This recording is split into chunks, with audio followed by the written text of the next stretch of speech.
mettant en doute. L'arrestation de cette Kikouni survient au moment où le président de la République s'est érigé en bouclier pour défendre les détourneurs supposés de deniers publics et les mettre à l'abri de toute poursuite.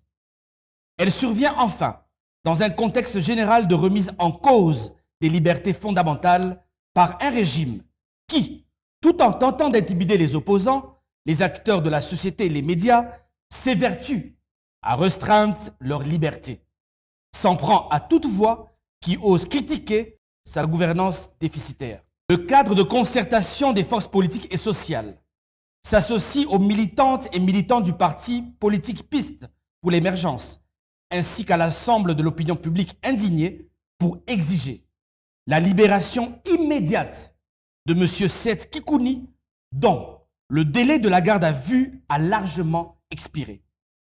Il met en garde le pouvoir contre toute tentative de muselement des acteurs du débat démocratique, notamment par l'instrumentalisation des fausses accusations dont il est seul à détenir les techniques de montage.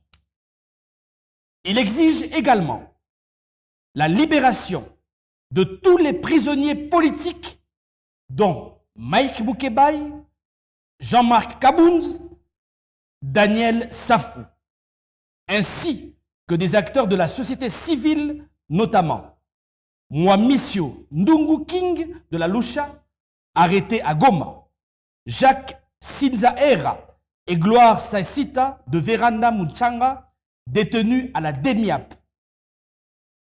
Il demande aussi justice et réparation pour Jires Manzanza du parti SID. Le cadre de concertation des forces politiques et sociales appelle tous les démocrates de notre pays à la vigilance et au rassemblement pour la défense de nos libertés fondamentales qui sont clairement en danger sous le régime du président Tshisekedi. Car ce qui arrive à un citoyen aujourd'hui peut arriver à un autre demain. Enfin, le cadre de concertation des forces politiques et sociales invite toutes les personnes éprises de paix et de justice à se joindre à lui pour prendre part à la manifestation publique prévue le mercredi 25 septembre prochain à partir de 9 h devant le palais de justice. Fait à Kinshasa le 20 septembre 2024. Nous vous remercions.